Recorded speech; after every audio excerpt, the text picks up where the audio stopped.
днешното видео реших да ви разкажа малко повече за това как аз прекарах 15 юни тази година. Ще бъде нещо като daily vlog, но малко по-различна форма. Първо ще ви обясня защо правя това видео. Правя това видео, защото това не беше последната година в това училище с този клас, с който бяхме 3 години заедно. И реших по някакъв начин да направя нещо, с което след време да си спомням за това как съм прекарала последния си учебен ден с този клас в това училище. С това реших да направя това видео. Всъщност то ще бъде като daily vlog, но под малко по-различна форма, както ви казах. Няма да е точно daily vlog, но ще ви разкажа как аз прекарах 15 юни тази година. И беше доста забавно, много готино. Бях с най-добрите си приятели, за които много им благодаря, че дойдоха и че се забавлявахме заедно. И нека направо да започваме. Надявам се видеото да ви бъде интересно. Това е нещо, което не знам някой до сега да е правил, или поне български българ до сега да го е правил. Просто исках нещо по-различно, да експериментирам и да бъда оригинална, и затова реших да направя това видео за вас.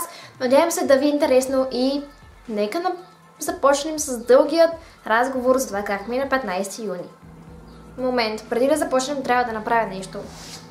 Сега вече е много по-добре, много по-удобно ми е и започваме с разговора. Събудих се към 9 часа, мисля, че беше около 9 часа и се чувствах доста странно, защото от една страна деня щеше да бъде много забавен, с хубави емоции, приятелите ми, най-добрите ми приятели. Освен това пък чувствах известна доза тъга, защото това ни беше последния ден с тези хора в това училище, с тези учители и не знам, 7 години съм с някои от хората, с които бяхме и в този клас от 5 до 7 клас. И 7 години бях с почти еднакви учители в едно и също училище, в една и съща база, на едно и също място. И е много странно, когато дълго време сте били свързани към дадено място и изведнъж вие го напускате. В крайна сметка ми беше доста странно. Чувствата, които изпитвах, бяха хем хубави, хем не чак толкова хубави и ентусиазирани. И наистина се чувствах много странно, но в крайна сметка реших, че хубавите емоции трябва да надделеят, тъй като е 15 юни, все пак свършваме училище, идва лятната ваканция, а след лятото идва и свободата, безгрижието и всичко хубаво, което предполагам всеки изпитва по време на лятото. Без домашни, без учители, без училище, нищо от този сорт лятото не съществува.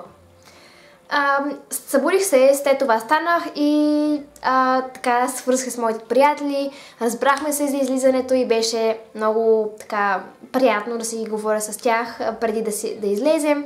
Бях доста нетърпелива да се видим вече. Освен това, ще ви покажа нещата, които носих. Носих ето тази синьо-бяла рокля от H&M, която ви показах в предишното ми видео с летния хол. Обувките ми са на H&M, отново розовите кецове. Носи това чокър коле, което е от Stradivarius, ако не се лъжа. Бяха още комплект с още 2 чокър колета. Това е едното от тях, розовичко, с това много сладко медалонче на него. Той като прилича ми на мидена чорупка, нещо от този сорт е. И носих и тази тъмносиня чанта, която е на бележка. Малко е и ми събира всичко, най-важно. Към 10 часа излязох, хванах си автобуса от нас и тръгнах вече да се виждам с приятелите ми.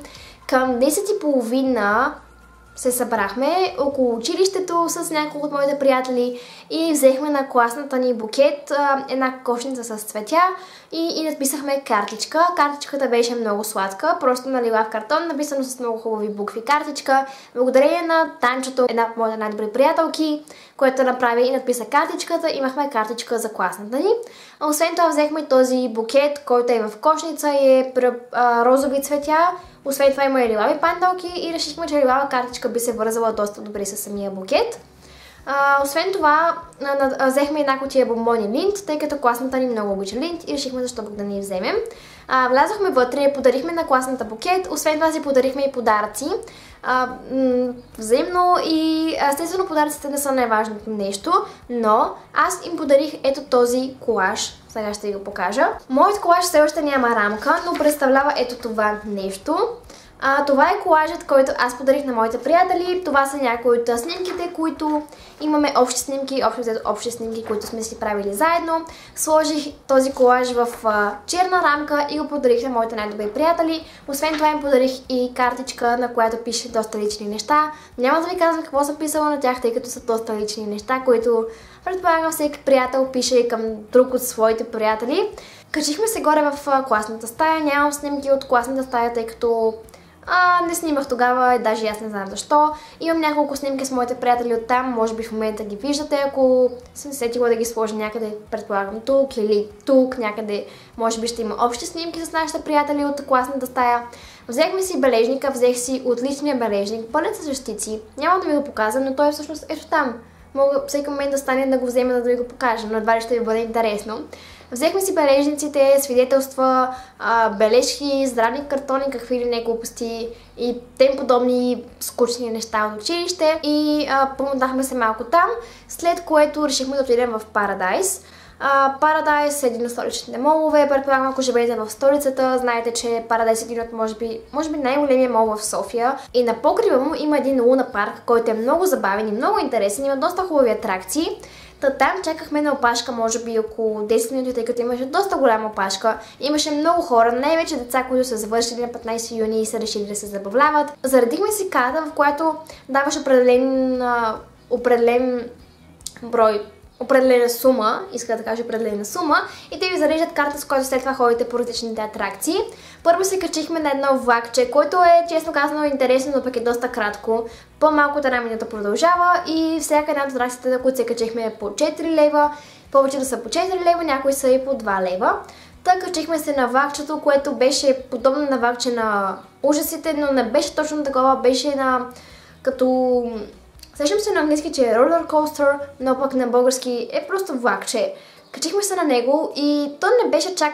В смисъл беше готино, но пък беше доста кратко и 4 лева и не знам дали се служава за 4 лева да се качиш на такова влакче, но все пак се качихме и беше доста интересно и доста готино преживяване. След това бяхме на една въртележка, която не мога точно да опиша, но тя е въртележка подобно на... Тези, които са с... има едни въртележки, които са с джире, ако ги знаете. Това е подобна въртележка, която те върти настрани и междувременно те върти нагоре и надолу. Вдигате нагоре, спускате надолу и освен това те върти наляво и надясно, в различни посоки, веднъж напред, веднъж назад. Доста е готина, не е за всеки, но пък на мен много ми хареса. И затова се качихме там, защото изглеждаше доста забавно и наистина беше доста забавно.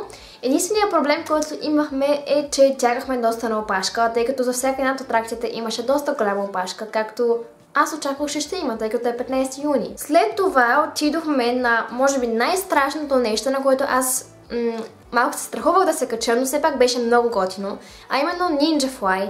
Не знам дали сте се качвали на Ninja Fly, ако сте били в Paradise. Може да ми напишете по-долу в коментарите, ако сте се качвали там. Но Ninja Fly е нещо много високо, което има 3 пъти по 4 седалки на него от 3 страни, които са подобно на крила на една висока кула. И тези крила се вдигат нагоре до самият край на кулата и те въртят се надолу главата, спускате надолу, обръщате, преобръщате и те въртят на абсолютно всяка една възможна страна, на която може да те завъртят. А преобръщате на обратно с главата надолу, с краката нагоре, с главата настрани, а после самите седалки, които са там, се обръщат наляво, след това надясно и всичко е много шантаво и е насам, натам, насам, натам. Знам, че в момента звучи много смешно и много странно, но наистина това е най-правилното обяснение на Ninja Fly.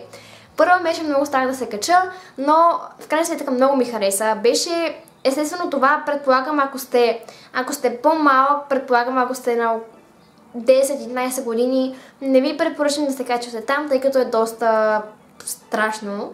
Но пък, ако имате желание, разбира се, може да се качите там. Много е готино и съм сигурна, че ще ви хареса, ако се качите.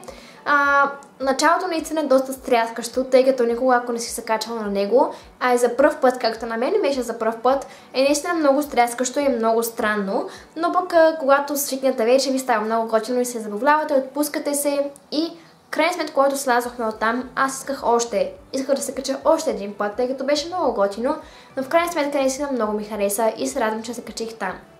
След това отидохме да ядем, нищо интересно, просто аз ядох малко китайски спагети и сладолед. Китайски спагети, защото китайското е хубаво. особено спагетите с зеленчуци, които са още по-хубави, тъй като имат доста соев сос. Аз обичам соев сос, така че всичко беше супер. След това отидохме на блъскащи се колички, там беше също много забавно. След това искахме да се поразходим малко из мола, но тук се случи нещо много странно.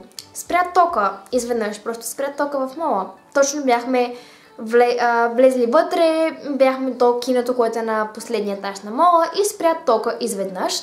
Всички започнаха да крещят, беше много страшно и просто имаше някаква голяма паника, тъй като когато спре тока в целия мол и всички започнат да крещят около теб и да викат бягайте оттам, ти си помисля, че ще има атентат. Просто това ти е първото нещо, което ти хрумва в главата. Всъщност всичко беше наред, но понеже нас ни беше страх, решихме да излезем от мола и бързо излязохме от мола, тъй като всичко беше тъмно и всички се разкрещяха и тръгнаха да излизат. И разбира се, ние, както другите, така в вълната, решихме да излезем от мола и излязохме оттам. Може би се чуете защо ви разказвам тази история. Искам просто да направя нещо подобно на Daily Vlog, но тъй като нямах възможност да снимам чак толкова често, реших в момента лице в лице с вас да ви разкажа какво се случи тогава. Просто реших, че след години ще бъде доста готино, ако просто си пусна това видео и се сетя какво съм правила на последния си учебен ден в това училище с тези хора, които ги обичам адски много. Наистина много ви обичам всеки един от вас. За мен вие сте най-добрите ми приятели и искам да ви кажа, че 7 години бях с някой от вас, с други от вас бях 3 години, но разбира се това не пречи да станем много добри приятели. Много ви обичам и искам да ви кажа, че вие сте много важни за мен и наистина вие сте много готини, забавни, прекрасни хора сте и много се радвам, че ви срещнах и станахме най-добри приятели с вас. Много ви обичам и наистина искам да знаете, че винаги, ако гледате това видео, просто искам да ви кажа, че винаги ще бъдете много важни за мен и се надявам, че дори след 7 клас няма да спрем да се виждаме, ще си оговаряме срещи, ще ходим някъде, ще ходим на Ninja Flyer, ще спира тока в мола, ще си ходим, защото ни е страх и така. Това беше общо доста забавно преживяване. И много се радвам, че този 15 юни го изкарах с най-близките си хора. И ще се видим в моето следващо видео. Бъдете усмихнати, щастливи и се радвайте на живота максимално много. До скоро!